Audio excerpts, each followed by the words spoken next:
السلام علیکم dear listeners. جی جناب، کیسے ہیں آپ سب اور کیسی لگی آپ سب کو کہانی؟ مجھے کافی دلچسپ لگ رہی ہے کہانی. شروع میں مجھے تھوڑی سی بورنگ لگی تھی جب آغاز ہوا تھا، لیکن اب کہانی کافی دلچسپ لگ رہی ہے. اور دوسری بات میں آپ سب کو یہ بتانا چاہتی ہوں کہ اس کی جو ہے وہ ایپیسوڈ بہت زیادہ ہونے والی ہیں. میں نے یہ سوچا ہے کہ جتنی ایک ایپیسوڈ ڈائجسٹ میں ہے اتنی ہی میں اپنے چینل کے لیے اپلوڈ کروں گی. تو جتنی ٹوٹل ایپیسوڈ میں یہ ناول ڈائجسٹ میں ختم ہوا ہے اتنی ہی ایپیسوڈ میں جو ہے وہ میں اپنے چینل پر کمپلیٹ کروں گی. لیکن اتنا ضرور کروں گی کہ ایک دن میں 2 ایپیسوڈ اپلوڈ کر دوں. ڈوریشن میں نے کم کر دیا ہے ایک ایپیسوڈ کا، لیکن آپ کو سننے کو ایک دن میں اتنی ہی ایپیسوڈ ملے گی جتنی کہ ایک ایپیسوڈ میں مل جاتی تھی. وہ اب ڈیوائیڈ ہو کر آپ کو 2 ایپیسوڈ میں ملیں گی. ایک مارننگ میں انشاءاللہ کروں گی اپلوڈ اور دوسری جو ہے وہ ایوننگ میں اپلوڈ کروں گی. اس سے تھوڑا سا مجھے بھی جو ہے وہ آسانی رہے گی کافی، اور چینل کے لیے بھی یہ کافی بہتر رہے گا، کیونکہ کافی ٹائم سے جو ہے وہ ویوز کافی ڈاؤن جا رہے ہیں چینل کے. تو مجھے اس کو تھوڑا سا گرو کرنا ہے، تو میں نے یہ سوچا ہے کہ میں ایپیسوڈ ایک ہی اس میں کرتی ہوں تو ظاہر ہے جو ویوز 2 ایپیسوڈ پر آنے ہیں وہ ایک میں ہی آ جاتے ہیں. تو اس وجہ سے میں نے اب اس کو ڈیوائیڈ کرنے کا سوچا ہے. امید ہے آپ سب جو ہے وہ اس سے ڈسٹرب نہیں ہوں گے. آپ کو اتنی ہی ایپیسوڈ مل جائے گی سننے کے لیے، یعنی 1.5 گھنٹے کی ایک دن میں، لیکن اس کو وہ اب ڈیوائیڈ ہو کر ملے گی آپ کو. اس ناول کی ٹوٹل کتنی ایپیسوڈ ہیں یہ مجھے ابھی نہیں معلوم ہے. انشاءاللہ نیکسٹ ٹائم جب میں ریکارڈنگ کروں گی تو میں پھر دیکھ لوں گی. اس کے لیے مجھے جو ہے وہ PDF فائل کے جو ہے وہ اینڈ تک جانا پڑے گا، جو میں فی الحال نہیں کرنا چاہتی. تو بڑھتے ہیں کہانی کی جانب. کہانی جس کی فرمائش ہم سے کی ہے کومل اقبال نے. کہانی کا نام ہے دست کوزہ گر. مصنفہ ہیں فوزیہ یاسمین. قسط نمبر 2. رخسار کچھ پریشان سی ہو کر اندھیرے میں 2-4 قدم آگے بڑھی اور ہاتھ بڑھا کر اسے چھونے کی کوشش کرنے لگی، مگر کچھ اندھیرے اور کچھ گھبراہٹ کے باعث وہ بہت جلد جھنجھلاہٹ کا شکار ہو گئی. خوف غصے کی صورت اختیار کرنے لگا تو وہ بھننا کر چلائی، زوبیا اسٹاپ دس نانسنس. تمہاری خالہ نے تمہیں سمجھایا بھی تھا کہ میرے روپ میں اللہ نے تم پر کتنا بڑا کرم کیا، مگر تم بجائے میری قدر کرنے کے مجھے ڈرا رہی ہو. تمہیں کیسے پتا کہ اس روح نے کیا کہا تھا؟ تمہیں تو کچھ یاد نہیں تھا؟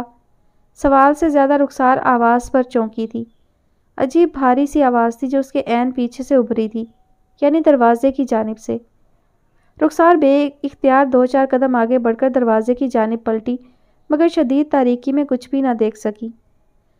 کون؟ رخسار کے لہجے میں واضح کپکپی تھی. شائستہ، کوئی عین اس کے کان کے پاس بولا. اس کی سانس کے زیر و بم سے رخسار نے اپنے بال تک ہلتے محسوس کیے تھے.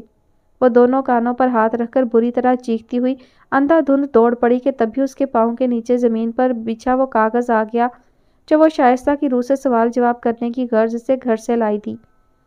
کاغذ پر پاؤں پڑتے ہی اس کا پاؤں پھسلا اور وہ منہ کے بل پکے فرش پر گر پڑی. ناک اور ٹھوڑی پر اتنی شدید چوٹ لگی تھی کہ اس کے 14 طبق روشن ہو گئے.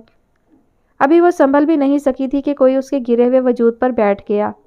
اس کے وزن سے رخسار کی اٹھنے کی تمام کوششیں ناکارہ ہو گئیں اور پھر اس نے رخسار کی پیٹھ پر بیٹھتے ہی اس کے بال دونوں مٹھیوں میں جکڑ لیے. رخسار خوف اور تکلیف سے بری طرح چلانے لگی، مگر اگلے ہی پل اس کی چیخ حلق میں ہی دم توڑ گئی، کیونکہ جس نے اس کا سر پکڑ رکھا تھا اس نے ایک جھٹکے سے اس کا ماتھا زمین پر دے مارا.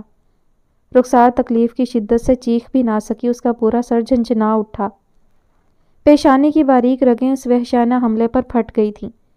اس کے ماتھے سے خون کی تیز دھار بہہ کر اس کی ناک تک پہنچنے لگی، مگر اس کی پیٹھ پر بیٹھے وجود نے اسی پر بس نہیں کی، بلکہ جس طرح اس نے بالوں کو کھینچ کر بے دردی سے اس کا سر پیچھے کیا، اس سے ظاہر تھا وہ اپنا عمل دہرانے والا ہے. رخسار میں مزاحمت کی بالکل طاقت نہیں تھی. وہ غش کھا کر بے ہوش ہونے کو تھی کہ عین اسی وقت اس کی آنکھوں پر تیز روشنی پڑی. شاید کسی نے چھت کے دروازے پر لگی ٹیوب لائٹ آن کر دی تھی.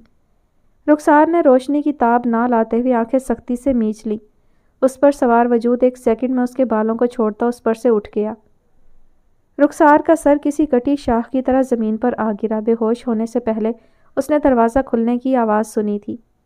موندی ہوئی آنکھوں سے جو آخری منظر اس نے دیکھا اس میں زوبیا کی والدہ بلال اختر چھت کا دروازہ کھول کر اندر آتے دکھائی دیا. ان کے پیچھے زوبیا کی والدہ تھیں جو رخسار پر نظر پڑتے ہی دونوں ہاتھ منہ پر رکھ کر چیخ پڑیں اور ان کے پیچھے گھر کے 2-4 ملازم بھی اندر داخل ہوئے۔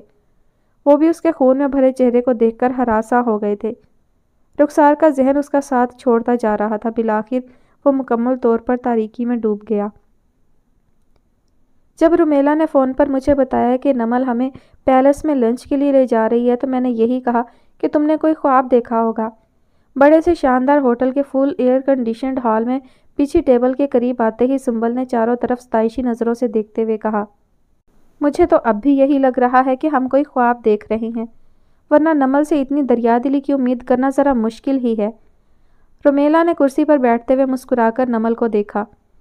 آج میرا خرچہ کرنے کا دل چاہ رہا ہے، ابھی یہاں سے شاپنگ پر بھی جائیں گے۔ نمل نے بھی کرسی پر براجمان ہوتے ہوئے خوشی خوشی بتایا۔ اللہ کے لیے یہ غضب مت کرنا، پہلے ہی اتنے بڑے ہوٹل میں لنچ دے کر تم نے حاتم تائی کی قبر پر لات مار دی ہے، اب مزید خرچہ کرنے کی ضرورت نہیں۔ رومیلا فوراً بولی، ضرورت کیوں نہیں، بالکل ضرورت ہے۔ یونیورسٹی میں پہلے دن ہم تینوں ایک سا سوٹ پہن کر جائیں گے اور وہ ہم آج ہی خریدیں گے، وہ بھی میرے پیسوں سے۔ نمل فیصلہ کن انداز میں بولی، ہم بچوں کی طرح یونیفارم پہن کر جائیں گی؟ رومیلا نے اعتراض کرنے والے انداز میں کہا، جبکہ سنبل درس دیدہ نظروں سے نمل کو دیکھتے ہوئے مشکوک انداز میں بولی، مجھے دال میں کچھ کالا لگ رہا ہے۔ تمہیں 5 اسٹار ہوٹل میں بھی کالی دال نظر آ رہی ہے، نمل نے کہا تو سنبل انسنی کرتے ہوئے رومیلا سے مخاطب ہو کر کہنے لگی، کہیں اتنی مہربانی کے پیچھے کوئی چال تو نہیں ہے؟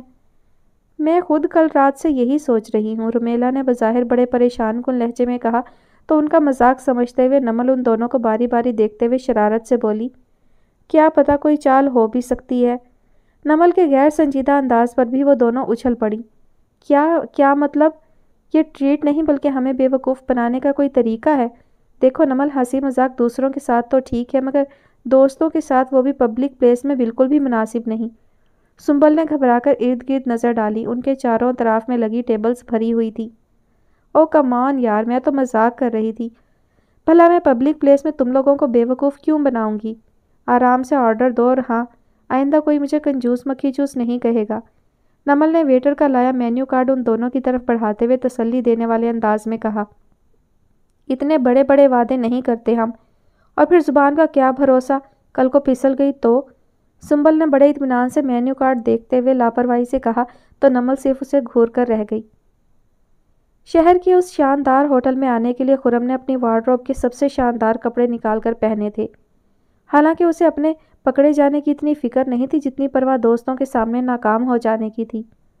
وہ سب تو لمبا چوڑا آرڈر دے کر کھانے میں مصروف ہو گئے تھے، جبکہ خرم بظاہر بے نیاز اور مطمئن نظر آنے کے باوجود اندر سے کافی پریشان تھا۔ ان کے ارد گرد لگی میزوں پر سب خوش باش لوگ براجمان تھے، مگر ان میں سے کتنے لوگوں کی جیب میں نقد روپے ہوں گے یہ اندازہ لگانا آسان نہیں تھا۔ آج کل کے حالات کو مد نظر رکھتے ہوئے لوگ کریڈٹ کارڈ لے کر نکلنے کو ترجیح دیتے تھے۔ کسی کی جیب میں سے والٹ نکالنا پہلے ہی مشکل کام تھا، اوپر سے اتنی مشقت اٹھانے کے بعد اگر والٹ میں سے مطلوبہ رقم نہ نکلتی تو وکی وغیرہ ایک پل میں اسے ناکام قرار دے دیں گے، اور اسے ہار کسی طور منظور نہیں تھی۔ اسی لیے وہ کسی ایسی جیب کا متلاشی تھا جہاں سے ایک بھاری رقم برآمد ہونے کا یقین، اور جسے پے کرتے ہی وہ سب فوراً ہوٹل سے باہر نکل جائیں۔ کریڈٹ کارڈ کے ذریعے تفصیل سے بل ادا کرنے اور بعد میں پولیس کیس بننے کے خطرے کو وہ ہرگز مول نہیں لے سکتا تھا۔ بھائی لگتا ہے خرم کی بھوک اڑی ہوئی ہے۔ ہارون نے اپنی پلیٹ میں تیسری بار چکن نکالتے ہوئے شوق نظروں سے خرم کو دیکھا، جو صرف کولڈ ڈرنک کے گلاس خالی کرنے میں مصروف تھا۔ ہاں مجھے بھی افسوس ہو رہا ہے، کچھ زیادہ ہی کڑی شرط رکھ دی ہے میں نے۔ بیچارہ اتنے اچھے کپڑے پہن کر ہمیں کھانا کھلانے آیا ہے، کہیں اسی حالت میں اسے کسی کے جوتے کھانے کی نوبت نہ آ جائے۔ وکی نے تعصب بھرے انداز میں کہنے کی کوشش کی، اگر اتنی ہمدردی ہو رہی ہے تو تم اپنی شرط واپس لے لو، ہارون نے جتاتے ہوئے کہا۔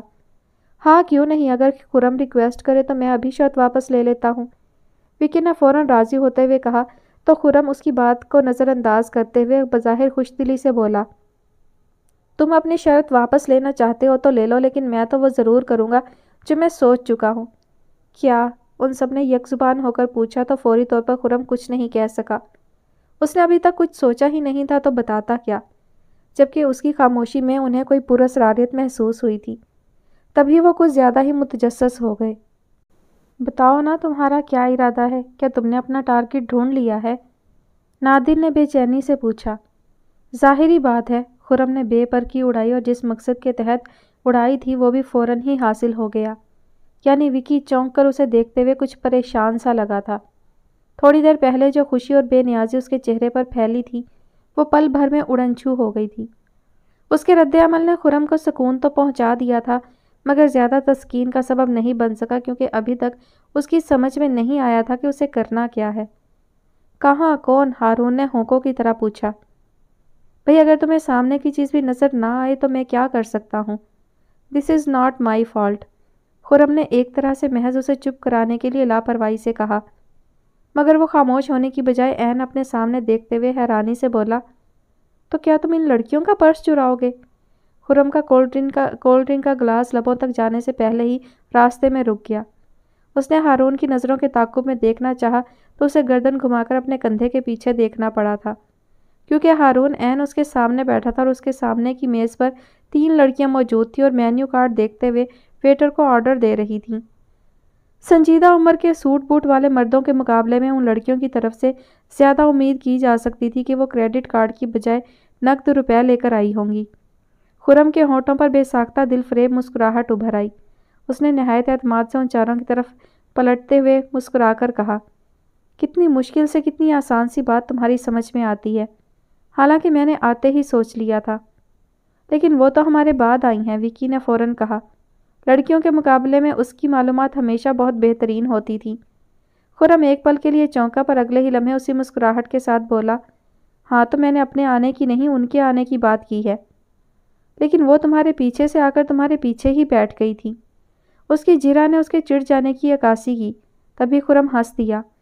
میں اپنے پیچھے بھی نظر رکھتا ہوں۔ فارگیٹ اٹ وکی، تم یہ بتاؤ اب کیا کرنے والے ہو؟ ہارون نے وکی کو جھڑکتے ہوئے خرم سے پوچھا۔ ویٹ اینڈ سی، خرم نے اطمینان سے کہا اور پلٹ کر دوبارہ ویٹر کو دیکھنے لگا جو آرڈر لے کر آگے بڑھ گیا تھا۔ خرم بھی کرسی گھسیٹتا فوراً کھڑا ہو گیا اور اس ویٹر کے پیچھے چل پڑا۔ جیسے ہی وہ ٹیبلز کی حدود سے آگے نکلا خرم نے اسے آواز دے کر روک لیا۔ یس سر، وہ مؤدب انداز میں خرم کو دیکھنے لگا۔ کیا تم بتا سکتے ہو جس ٹیبل پر سے تم آرڈر لے کر آ رہے ہو وہاں بل کون سی لڑکی پے کرنے والی ہے؟ خرم کے سوال پر اس نے پہلے تو حیرانی سے خرم کو دیکھا، پھر یہ سوچ کر فوراً بول پڑا کہ وہ دیکھنے میں کوئی رئیس زادہ لگ رہا ہے، اسے بحث کر کے اپنی جاب خطرے میں نہیں ڈالنی چاہیے۔ ویسے بھی صرف بل کے متعلق پوچھ رہا ہوں، کوئی پتہ تو نہیں مانگ رہا۔ مجھے پتا تو نہیں لیکن ان کی باتوں سے لگ رہا ہے کہ وہ جو یلو ڈریس میں لڑکی ہے وہ بل دینے والی ہے۔ باقی کی 2 لڑکیاں اسے اتنا لمبا آرڈر دینے سے روک رہی تھی۔ اوکے، تھینک یو سو مچ، خرم نے کہا تو وہ فوراً ہال سے نکل گیا۔ کچھ دیر بعد خرم نے مینیو کارڈ سے اسی ہوٹل کے ریسیپشن کا نمبر حاصل کر کے ریسیپشن پر فون کیا کہ ہال میں فلاں ٹیبل پر جو یلو ڈریس میں لڑکی ہے اسے بلا لیں۔ ریسیپشن پر موجود شخص اس مطالبہ پر تھوڑا الجھا تو ضرور، مگر خرم کے کہنے پر کہ میں ان کا والد ہوں وہ الجھنے کے باوجود اسے بلانے پر مجبور ہو گیا۔ میرے لیے فون ہے؟ نمل نے حیرت سے پہلے ویٹر کو اور پھر میز پر رکھے اپنے پرس کو دیکھا جس میں اس کا موبائل پڑا تھا، تو ویٹر نے سر اس بات میں ہلا دیا۔ نمل نے سوالیہ انداز میں ان دونوں کو دیکھا۔ اتنی پریشانی کی کیا بات ہے، جا کر سن لو، سنبل نے بے دھڑک کہا تو وہ اپنا پرس اٹھاتی ریسیپشن کی طرف بڑھ گئی اور ہولڈ پر رکھے ریسیور کو اٹھا کر کان سے لگا لیا۔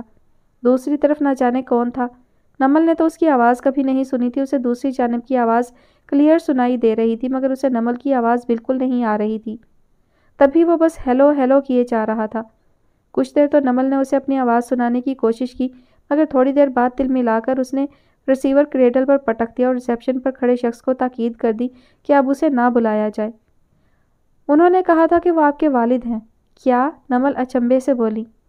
پتہ نہیں دوسری طرف موجود شخص نے کسے فون کیا تھا، ویٹر نے یقیناً غلطی سے اسے بلا لیا ہوگا، مگر نمل نے مزید کچھ کہنا مناسب نہیں سمجھا کیونکہ ریسیپشن پر موجود شخص اپنے رجسٹر میں اتنا غرق تھا کہ نمل کو اسے بار بار مخاطب کرنا اچھا نہیں لگا۔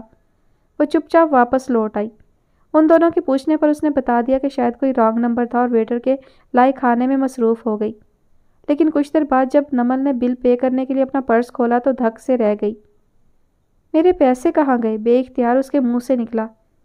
کیا پیسے نہیں ہیں تمہارے پاس؟ سنبل نے چونکتے ہوئے پوچھا۔ ہاں، پتہ نہیں میرے پیسے کہاں گئے، نمل نے اپنی کرسی کے دائیں بائیں زمین پر دیکھتے ہوئے ایسے کہا جیسے نوٹ وہیں پڑے ہوں گے۔ یار پلیز مذاق مت کرو، بل پے کرو اور چلو فوراً،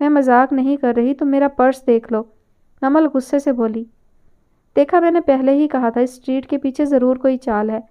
اب تم کہو گی کہ شاید کسی نے تمہارے پیسے چوری کر لیے ہیں۔ سنبل نے رومیلا کو دیکھتے ہوئے آنکھیں گھمائیں۔ ہاں واقعی سنبل، کسی نے میرے پیسے چوری کر لیے ہیں، ورنہ مجھے اچھی طرح یاد ہے میں نے گھر سے نکلتے وقت اچھی خاصی رقم پرس میں رکھی تھی۔ آفٹر آل ابھی میرا شاپنگ پر جانے کا ارادہ بھی تو تھا، نمل نے ایک بار پھر پرس کھنگالتے ہوئے کہا۔ موبائل ہے پرس میں؟ رومیلا نے اطمینان سے پوچھا۔ ہاں ہے، نمل نے بدستور پرس میں جھانکتے ہوئے کہا تو رومیلا سنبل کو دیکھتے ہوئے مسکرائی۔ کتنا ایماندار چور تھا، صرف پرس سے پیسے نکالے اور اتنا قیمتی موبائل چھوڑ دیا۔ نمل اس کے انداز پر ٹھٹک گئی۔ تم دونوں سمجھ رہی ہو میں مذاق کر رہی ہوں؟ ارے تم دونوں کو اندازہ نہیں ہے ہم کتنی بڑی مشکل میں پھنس گئے ہیں۔ ہمیں گھر فون کر کے پیسے منگوانے پڑیں گے اور گھر والوں سے جھاڑ الگ کھانی پڑے گی، نمل متفکر انداز میں بولی۔ چلو اپنے اپنے پرس دیکھو، میں تو اسی ارادے سے نہیں نکلی تھی کہ اتنے مہنگے ہوٹل میں کھانا کھاؤں گی، سنبل نے اپنا پرس اٹھاتے ہوئے کہا۔ میرے پاس تو زیادہ پیسے ہوتے ہی نہیں، بابا مجھے کبھی کبھی چند 100 روپے دے دیتے ہیں جو فوراً ہی خرچ ہو جاتے ہیں۔ رومیلا اب بھی مطمئن انداز میں بیٹھی تھی، اس کا سکون دیکھ کر نمل کا خون ابلنے لگا۔ میرے پاس صرف 2000 ہیں جبکہ بل 3500 روپے کا ہے، سنبل نے پرس ٹیبل پر واپس پٹکتے ہوئے کہا۔ چلو اب بل پے کر دو، ہم بہت پریشان ہو گئے ہیں، رومیلا نے پچکارنے والے انداز میں کہا۔ تم کون سی زبان سمجھتی ہو؟ نمل بس پھٹنے والی تھی، پھر بھی خود پر ضبط کرتے ہوئے سنبل سے کہنے لگی۔ تم اپنے گھر فون کرو اور کہو فوراً پیسے لے کر کوئی آئے۔ رومیلا اور میرے گھر والے موقع کی نزاکت کو دھیان میں رکھے بغیر فون پر ہی برسنا شروع ہو جائیں گے۔ رومیلا پہلی بار سیدھی ہوتے ہوئے نمل کو دیکھنے لگی جس کے چہرے پر ہوائیاں اڑ رہی تھیں۔ نمل، ہم لوگوں کے گھر یہاں سے کتنی دور ہے؟ گھر والوں کو آنے میں 1 گھنٹہ لگے گا، ویٹر کو بل دیے ہوئے پہلے ہی کافی دیر ہو چکی ہے، ہم اتنی دیر تک کیسے بیٹھے رہیں گے؟ سنبل نے جی چھوڑتے ہوئے کہا۔ نمل واقعی روحاسی ہونے لگی تھی، رومیلا کا دل حلق میں دھڑکنے لگا۔ وہ تو اب تک اسے نمل کا مذاق سمجھ کر مطمئن بیٹھی تھی، جبکہ سنبل ابھی بھی اسے نمل کی شرارت سمجھتے ہوئے بڑبڑا رہی تھی۔ اگر میں نے گھر فون کر کے اس صورتحال کے بارے میں بتایا تو امی آئندہ میرا گھر سے نکلنا بند کر دیں گی۔ تمہیں ہمیں بیوقوف بنانا تھا، تب بھی احتیاطاً پیسے تو ساتھ لانے چاہیے تھے، اب ہمارے پاس تو ہے نہیں، بتاؤ کیا کریں؟ میں تم لوگوں کو بیوقوف نہیں بنا رہی، میں گھر سے پیسے لے کر نکلی تھی، کسی نے واقعی میرے پیسے چرا لیے ہیں اور میری خود سمجھ میں نہیں آ رہا پیسوں کے ساتھ اس نے موبائل کیوں نہیں نکالا۔ نمل بالکل رو دینے والی تھی۔ Excuse me, may I help you? کسی نے بڑی شائستگی سے کہا تو ان تینوں نے چونک کر ایک ساتھ آواز کی جانب پلٹ کر دیکھا۔ ان کی ٹیبل سے ذرا فاصلے پر ڈارک براؤن پینٹ پر وائٹ ہائی نیک پہنے ایک بے حد سمارٹ سا شخص کھڑا ان سے ہی مخاطب تھا۔ اس پر ایک نظر ڈال کر وہ تینوں ایک دوسرے کو دیکھنے لگی، انہیں تذبذب کا شکار دیکھ کر وہ ایک دو قدم آگے بڑھ آیا اور کہنے لگا، میں آپ کی نزدیکی ٹیبل پر ہی بیٹھا تھا، اتفاق سے میں نے آپ کی چند باتیں سن لیں، اگر آپ کے پیسے کم پڑ گئے ہیں تو میں آپ کی مدد کر سکتا ہوں، اف یو ڈونٹ مائنڈ۔ وہ اپنی بات کہہ کر منتظر نظروں سے انہیں دیکھنے لگا، جبکہ نمل پہلے تو الجھن بھری نظروں سے اسے دیکھتی رہی، پھر ایک دم چونکتے ہوئے کرسی سے اٹھ کھڑی ہوئی۔ جب میں ریسیپشن پر فون سننے گئی تھی تب بھی آپ وہیں نزدیک ہی کھڑے تھے۔ جی، اس نے بھویں اچکاتے ہوئے گویا اس کے جملے کی وضاحت چاہی تھی جو ایک دم آپ چھوڑ کر تم کے مخاطب پر اتر آئی۔ تم نے ہی میرے پرس میں سے پیسے چوری کیے ہیں نا؟ اس کے یقین سے کہنے پر وہ دونوں اچھل پڑی، جبکہ نوارد کے چہرے پر سخت حیرت کے آثار نمایاں ہو گئے۔ وہ منہ کھولے نمل کی شکل دیکھے گیا جو قیاس کے گھوڑے چلاتی سیدھی یقین کی منزلوں پر پہنچ گئی تھی۔ وہ جو مجھے رانگ کال کر کے ریسیپشن پر بلا وجہ بلایا گیا تھا وہ بھی تم نے ہی کیا ہوگا، اور جب میں اپنا پرس کاؤنٹر پر رکھ کر دوسری طرف کی بات سننے میں مصروف تھی تو تم نے ہی میرے پرس سے پیسے۔ Namal please control yourself, Sumbul اس کی الزام تراشی پر گھبرا کر بولی۔ نمل نے سنبل کو کچھ کہنا چاہا ہی تھا کہ وہ بول پڑا، کیا میں آپ کو شکل سے چور لگتا ہوں؟ اس نے کہنے کے ساتھ ہی نچلا ہونٹ دانتوں تلے دبا لیا تو کم از کم نمل کو تو ایسا ہی لگا جس نے اس نے چہرے پر زبردستی کی معصومیت طاری کرنے کی کوشش کی ہو۔ نمل کے تلووں میں لگی اور سر پر بجھی۔ نہیں، بالکل نہیں، شکل سے تو تم بالکل چور نہیں لگ رہے، بلکہ اپنے حلیے اور کپڑوں سے تو کسی امیر کبیر گھرانے کے چشمہ چراغ معلوم ہوتے ہو۔ لیکن چوری صرف غربت کے ہاتھوں مجبور ہو کر نہیں کی جاتی، بلکہ بعض اوقات فلمی سچویشن کریٹ کرنے کے لیے بھی کرنی پڑتی ہے۔ اگر تم میرے پیسے چوری نہ کرتے تو ہم آرام سے بل پے کر کے چلے جاتے، پھر بھلا تم عین موقع پر فلمی ہیرو کی طرح انٹری مار کر ہماری مدد کرنے کیسے آتے؟ نمل چبا چبا کر کہتی چلی گئی۔ سنبل اور رومیلا گھبرا کر کھڑی ہو گئی۔ وہ اس لڑکی کی طرف سے کسی شدید رد عمل کے خیال سے پریشان ہو گئی تھی، جبکہ وہ نہایت سکون سے نمل کو دیکھتے ہوئے اس کا تبصرہ سنتا رہا اور اس کی بات پوری ہونے پر کندھے اچکا کر کہنے لگا، ٹھیک ہے، اگر آپ کو لگتا ہے کہ میں ہیرو بننے کے لیے عین موقع پر پہنچ گیا ہوں تو میں ولن کا کردار ادا کرتے ہوئے چلا جاتا ہوں۔ وہ پلٹنے ہی لگا تھا کہ نمل بول پڑی، ارے میرے 18,000 روپے دیے بغیر تم یہاں سے کیسے جا سکتے ہو؟ نمل کے کہنے پر وہ ٹھٹک گیا۔ سنبل اور رومیلا نے ہراساں سے انداز میں پہلے ایک دوسرے کو، پھر اس لڑکے کو اور آخر میں نمل کو دیکھتے ہوئے یک زبان ہو کر کہا، نمل فار گاڈ سیک کیوں سین کریٹ کر رہی ہو؟ میں سین کریٹ کر رہی ہوں؟ سین تو تب بنے گا جب ویٹر دوبارہ بل لینے آئے گا۔ نمل کے لہجے سے غصے کے ساتھ ساتھ پریشانی بھی ظاہر ہو رہی تھی، تب ہی وہ رسانیت سے بولا، بل پے کرنے کے لیے میں تیار ہوں، لیکن 18,000 کس بات کے دے دوں؟ آپ یہ اتنے یقین سے کیسے کہہ سکتی ہیں کہ پیسے میں نے ہی چرائے ہیں؟ کیونکہ مجھے اچھی طرح یاد ہے کہ میں نے پیسے پرس میں رکھے تھے، اور اب اگر وہ پرس میں نہیں ہیں تو ظاہری بات ہے وہ چوری ہو گئے ہیں۔ مگر یہ چوری پیسوں کے لیے نہیں کی گئی۔ اگر ایسا ہوتا تو میرا موبائل بھی غائب ہوتا۔ نمل کہتی چلی گئی۔ اس کے ہر جملے کے ساتھ سنبل اور رومیلا کی وحشت سوا ہو رہی تھی، جبکہ خرم بظاہر سکون سے کھڑے ہونے کے باوجود دل ہی دل میں اسے داد دیے بغیر نہ رہ سکا۔ پھر بھی اپنے لہجے میں زبردستی کا کھردرا پن پیدا کرتے ہوئے بولا، دیکھیں مس، میں چاہوں تو 18,000 کیا 18 لاکھ بھی بڑے آرام سے دے سکتا ہوں، مگر یہ تو سراسر اعتراف جرم کرنے والی بات ہے۔ میں تو اکیلی لڑکیوں کو مشکل میں دیکھ کر ازراہ ہمدردی چلا آیا تھا، مجھے کیا پتا تھا کہ نیکی کا خیال لے کر جاؤں گا اور چوری کا الزام گلے میں پڑ جائے گا۔ خرم کا انداز صاف صاف جان چھڑانے والا تھا، کیونکہ آس پاس کی چند ٹیبلز کے لوگ بھی متوجہ ہو گئے تھے۔ انہیں بل ملے ہوئے بھی بہت ٹائم ہو گیا تھا۔ اگر ہوٹل کے عملے کو اس بات کا علم ہو جاتا کہ ان کے پاس پیسے نہیں ہیں تو اچھی خاصی بے عزتی ہو جاتی۔ سنبل اور رومیلا اس معاملے کو جلد از جلد نپٹانا چاہتی تھی۔ انہیں اس سے کوئی مطلب نہیں تھا کہ اس نے پیسے چرائے ہیں یا نہیں، البتہ قابل اطمینان بات یہ تھی کہ وہ پیسے دینے کے لیے راضی تھا، اور کبھی کبھی موقع پرست بن جانے کو وہ برا نہیں سمجھتی تھی۔ اسے پلٹتا دیکھ کر سنبل بے ساختہ بولی، دیکھیں آپ پلیز ہمیں غلط مت سمجھیں، ہم بہت پریشان ہیں، بل دیے ہوئے اتنی دیر ہو گئی ہے، کہیں کوئی ویٹر آ گیا تو؟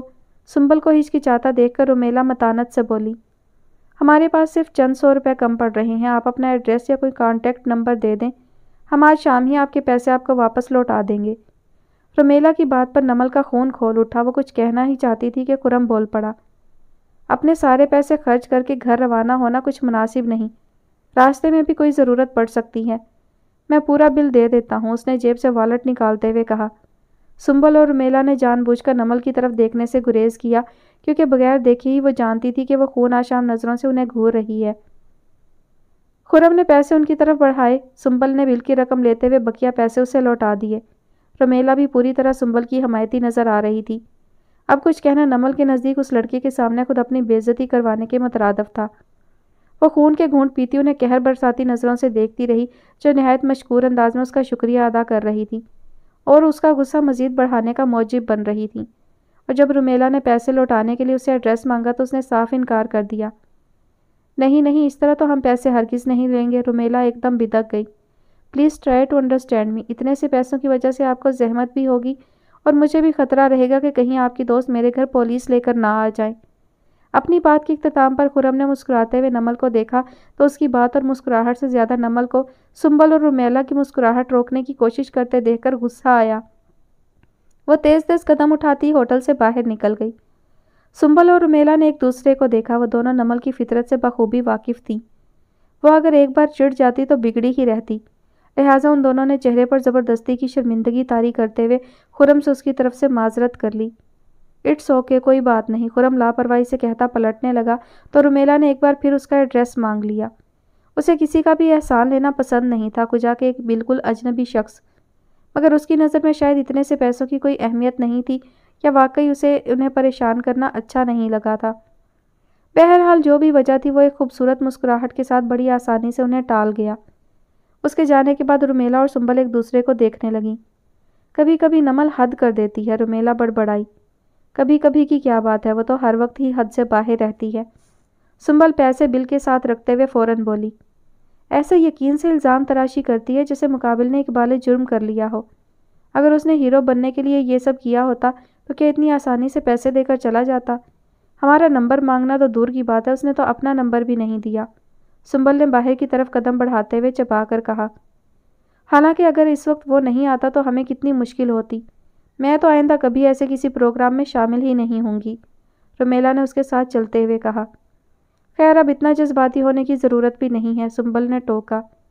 جذباتی تو میں پہلے ہو گئی تھی، ایڈمیشن ملنے کی خوشی میں نے سوچا ابھی تو ہم تینوں ساتھ ہیں، اس خوشی کو اچھی طرح سیلیبریٹ کر لیتے ہیں، کیا پتہ فائنل کلیئر کرنے کے وقت کون کون درمیان سے ساتھ چھوڑ چکا ہو۔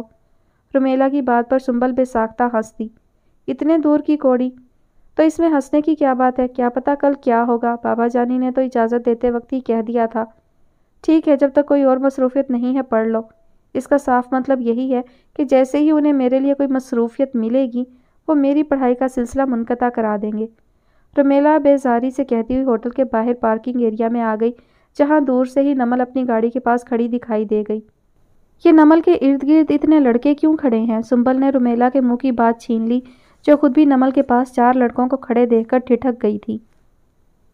ریاض غفار نے ڈیزائنز کو ستائشی نظروں سے دیکھتے ہوئے گلاس ٹیبل کے دوسری جانب کھڑے مینیجر صاحب سے پوچھا، سیمپلز تو واقعی بہت اچھے ہیں، میری طرف سے تو آپ اسے اپرووڈ ہی سمجھیں، البتہ ایک بار عالیان کو ضرور دکھا دیں۔ سر وہ تو پہلے ہی اوکے کر چکے ہیں، مینیجر صاحب بولے۔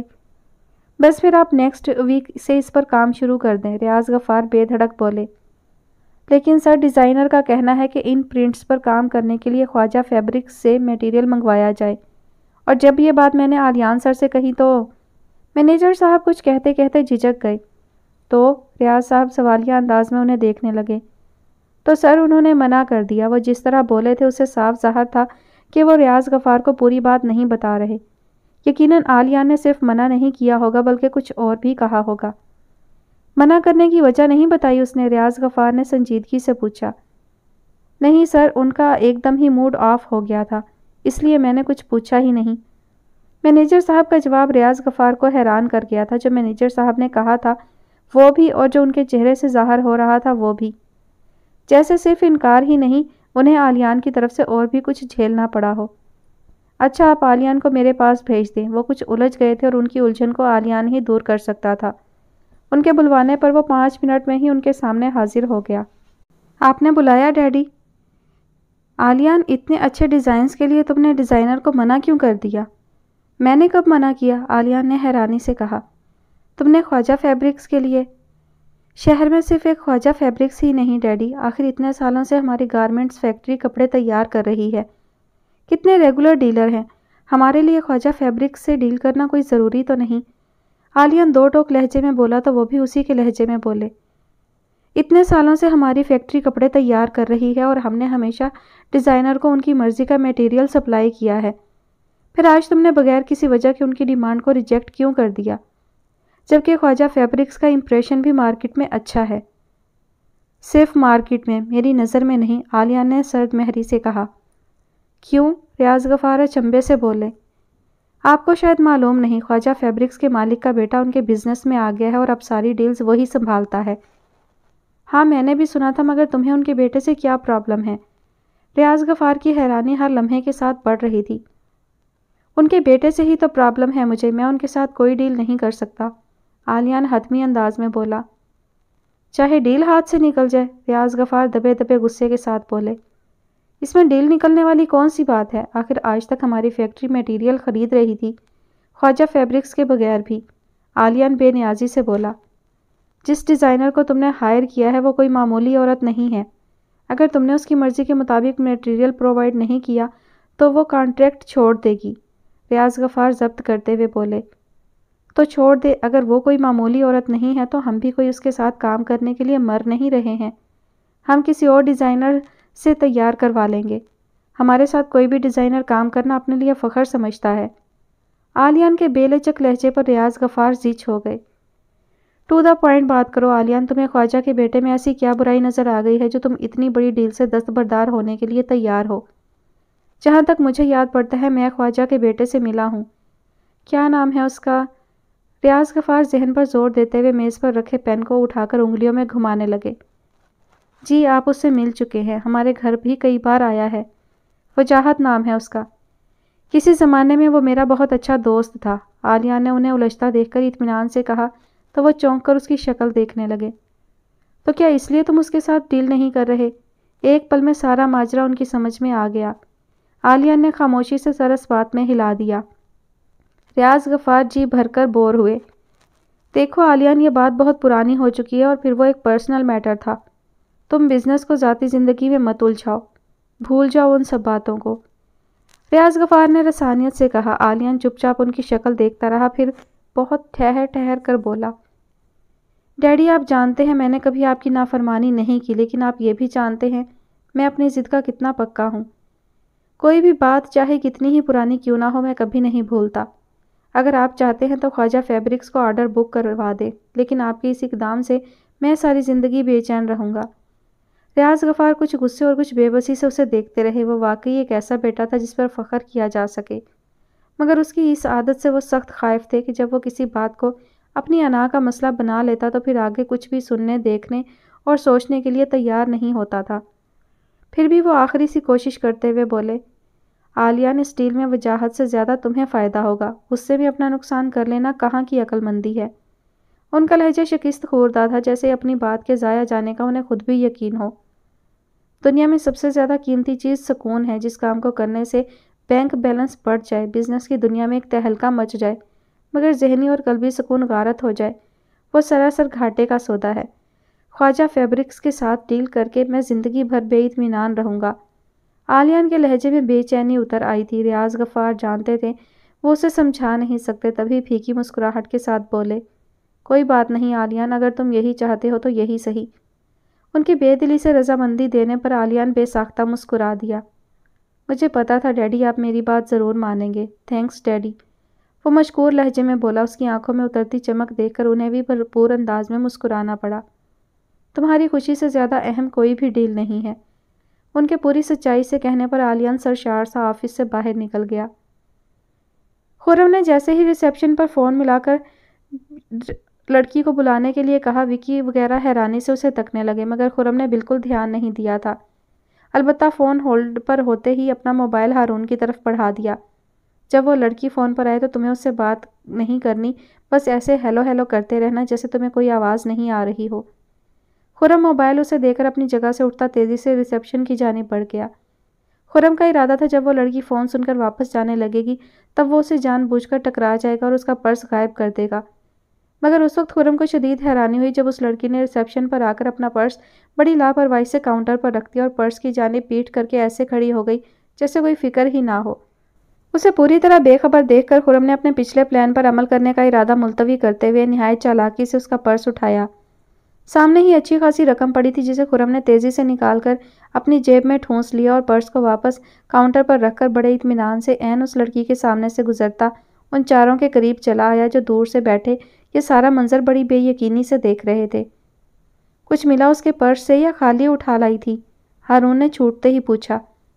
میرے خیال سے تو کچھ زیادہ ہی بھر لائی تھی، جلدی سے بل پے کرتے ہیں اور چلتے ہیں، پیسے گننے کا بھی ٹائم نہیں ہے، خرم جلدی بولا تو ہارون، حمید اور نادر سب وکی کو دیکھنے لگے جس کے چہرے پر اب ناگواری کے آثار پھیلے تھے۔ اتنی آسانی سے تم نے اس کے پرس سے پیسے نکال لیے اور وہ بے وقوفوں کی طرح فون سنتی رہی۔ ریسیپشنسٹ نے بھی نظر اٹھا کر نہیں دیکھا۔ وکی چپتے ہوئے لہجے میں بولا، کیا مطلب؟ خرم نے سنجیدگی سے پوچھا۔ مطلب صاف ہے، یہ لڑکی تمہارے ساتھ ملی ہوئی تھی۔ وکی برہمی سے بولا تو وہ تینوں بھی ٹھٹک کر خرم کو دیکھنے لگے جیسے خود انہیں بھی وکی کی بات سے اتفاق ہو۔ پاگل ہو گئے ہو کیا؟ میں تو اسے جانتا تک نہیں۔ خرم چڑ گیا، وہ جلد از جلد پیسے دے کر یہاں سے جانا چاہتا تھا، مگر وکی کی گردن ہلکے ہلکے نفی میں ہلی۔ تم اسے جانتے ہو اور بہت اچھی طرح جانتے ہو، اور یہ سب کچھ عین پلان کے مطابق ہوا ہے۔ یار اگر ہار برداشت نہیں ہوتی تو شرط بھی مت لگایا کرو، خرم نے دانت پیسے۔ میرے خیال سے خرم ٹھیک کہہ رہا ہے، اتنے عرصے سے ہم خرم کو جانتے ہیں، اس کے سرکل میں ایسی کوئی لڑکیاں نہیں ہیں، حمید نے سمجھانے والے انداز میں کہا۔ نہیں، اگر اسے یقین نہیں آ رہا تو یہ جا کر پوچھ لے ان لڑکیوں سے، نادر نے اپنی طرف سے بڑا نادر مشورہ دیا جس پر سبھی مسکرا دیے ایک سوائے وکی کے، جو تنک کر بولا، میرے کیا دماغ خراب ہے میں جا کر پوچھوں تاکہ چوری کا الزام مجھ پر آ جائے؟ تو مت پوچھو اور یقین بھی مت کرو، مجھے تمہیں یقین دلانے کی ضرورت بھی نہیں ہے۔ میں بل پے کر رہا ہوں اور جا رہا ہوں۔ خرم نے جیب میں سے پیسے نکال کر جیسے ہی نوٹوں کو دیکھا تو دنگ رہ گیا۔ یار یہ تو 18,000 ہیں۔ خرم نے نوٹ گننے کے بعد ان سب کو دیکھا۔ لگتا ہے کئی مہینوں کی پاکٹ منی چرا لی ہے تم نے، نادر نے مزے لیتے ہوئے کہا۔ یا تو پھر ساری لڑکیاں ایک ہی پرس میں پیسے رکھ کر لائی ہیں اور اب ان کے پاس ایک پھوٹی کوڑی بھی نہیں ہوگی۔ ہارون نے سنجیدگی سے کہا تو ان سب کی نظر ایک ساتھ ان لڑکیوں کی طرف اٹھ گئی جو بڑے اطمینان سے کھانے میں مصروف تھیں۔ میرے خیال سے فوراً چلتے ہیں، نادر نے مسکراتے ہوئے آنکھ ماری تو خرم ہارون کی شکل دیکھنے لگا جو اسے ہی دیکھ رہا تھا۔ وہ جانتا تھا اس کے تمام دوستوں میں صرف ایک ہارون تھا جو اس کے انداز میں سوچ رہا ہوگا، مگر ان سب کے بیچ وہ ایسی کوئی بات کہہ کر ان سب کو خود پر ہنسنے کا موقع نہیں دے سکتے تھے۔ دوستوں میں ساکھ خراب ہونے کا ڈر ان سے اکثر وہ سب کچھ بھی کرا دیتا تھا جو انہیں مناسب نہیں لگتا تھا۔ میرے خیال سے تو رک کر تماشا دیکھا چاہیے کیونکہ مجھے یقین ہے ان کے پاس پیسے ہوں گے۔ وہ شکل سے اتنی بے وقوف نہیں لگ رہی کہ خرم کی خاطر اپنا تماشا بنا لیں گی۔ وکی نے چبا کر کہا، تمہیں جو سوچنا ہے سوچ لو، مجھے کوئی ضرورت نہیں ہے صفائی دینے کی۔ خرم بے نیازی سے بولا، اور مجھے بھی کوئی ضرورت نہیں ہے تمہاری صفائی کی، دیکھ لینا ان کے پاس اور بھی پیسے ہوں گے، آخر پوری تیاری کے ساتھ ہی آئی ہوں گی۔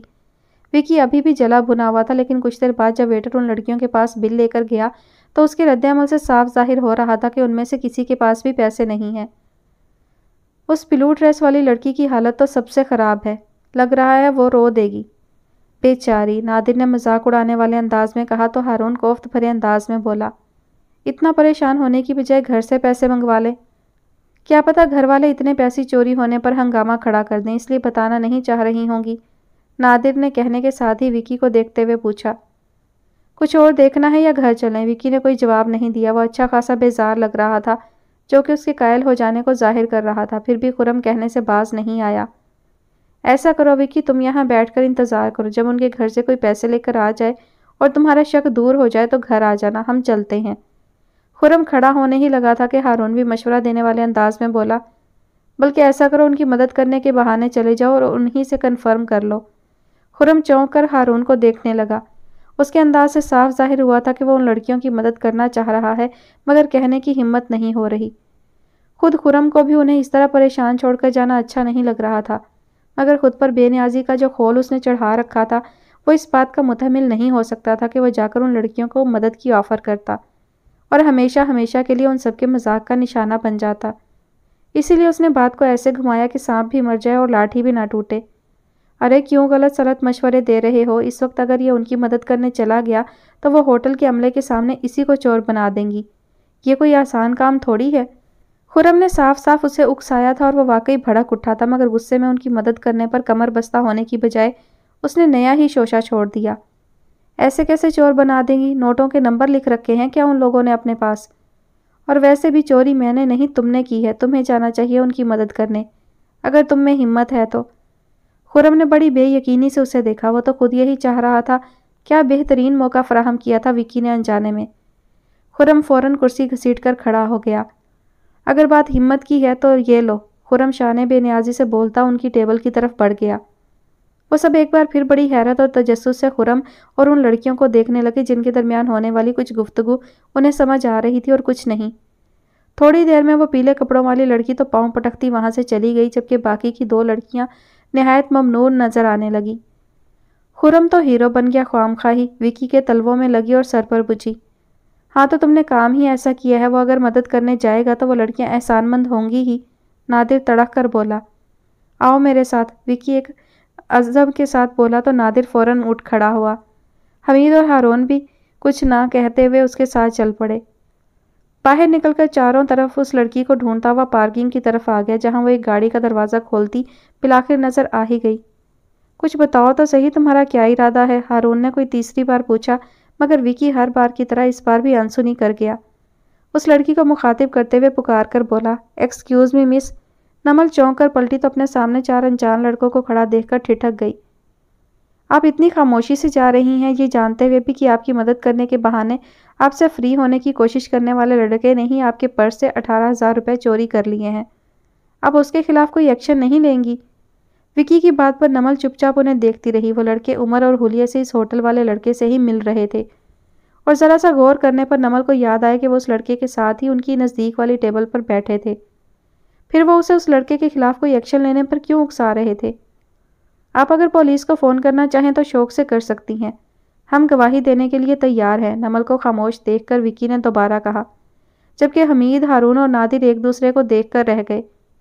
اس کی کوئی ضرورت نہیں، نمل نے بات ختم کرنے والے انداز میں کہا، مگر اس سے پہلے کہ وہ گاڑی کی طرف پلٹتی وکی اعتراض کرتے ہوئے بولا، ضرورت کیوں نہیں؟ اس نے یہ چوری کسی مجبوری کے تحت نہیں کی، وہ ہمارا دوست ہے، اس کا نام خرم ہے۔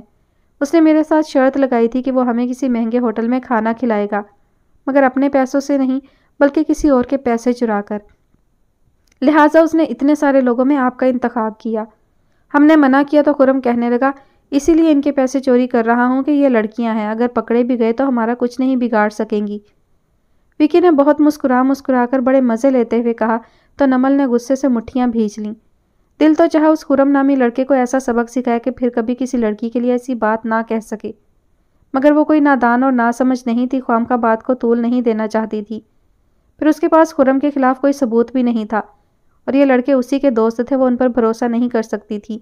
عین وقت پر اگر گواہی بدل دیتے تو… مشورے کا بہت شکریہ، ہمارے ملک کی پولیس کوئی زیادہ فعال نہیں ہے، اپنا بدلہ میں خود لے لوں گی۔ You don't need to worry. Naml جس شخص کے نام کے علاوہ کچھ نہیں جانتی تھی، بھلا اس سے کیا بدلہ لیتی؟ مگر محض اپنی پوزیشن مضبوط رکھنے کے لیے خالی خلی باتیں بنا کر اپنی گاڑی میں بیٹھ گئی۔ اس نے جان بوجھ کر ان لڑکوں کی طرف دیکھنے سے گریز کیا کہ اب کہیں وہ مزید کچھ نہ کہہ دیں۔ اپنا اس طرح خاموشی سے میدان چھوڑ کر بھاگنا اسے خود بھی زہر لگ رہا تھا۔ رہ کر اسے خرم کی مسکراہٹ یاد آئے جا رہی تھی اور پیسے جانے کا دکھ الگ، مگر فوراً ہی اسے اپنی بھڑاس نکالنے کا موقع مل گیا۔ سنبل اور رمیلا اس کی گاڑی سٹارٹ کرنے سے پہلے ہی دروازہ کھول کر گاڑی میں آ بیٹھیں۔ ان کے چہرے پر پھیلی خجالت صاف ظاہر کر رہی تھی کہ وہ نمل اور ان لڑکوں کے بیچ ہوئی گفتگو سن چکی ہیں۔ نمل نے ایک جھٹکے سے گاڑی سٹارٹ کی اور ان کی شرمندگی محسوس کر لینے کے بعد جب اس کا موڈ کچھ ٹھیک ہو گیا تو گھر پر اترتے رمیلا کی کہی بات نے پھر اس کا میٹر گھما دیا۔ بھلے ہی اس لڑکے نے تمہارے پیسے چرائے تھے، مگر اس کی مدد لے کر ہم نے ایسی کوئی حماقت بھی نہیں کی۔ ہمارا بل ادا ہو گیا جو بہت ضروری تھا۔ تمہاری رقم بھی تھوڑی بہت وصول ہو گئی، وہ جو کہتے ہیں نا، بھاگتے چور کی لنگوٹی ہی سہی۔ رمیلا تو جلدی کہتی اندر چلی گئی، مگر سنبل کی جان مشکل میں آ گئی۔ آخر گھر پر اترتے ہوئے وہ عاجز آ کر بولی، اب چھوڑ بھی تو، کیوں دل جلا رہی ہو؟ وہ لڑکا لڑکیوں کے بارے میں کچھ بھی سوچتا رہے، کیا فرق پڑتا ہے؟ ہمیں کون سا اسے دوبارہ فیس کرنا ہے؟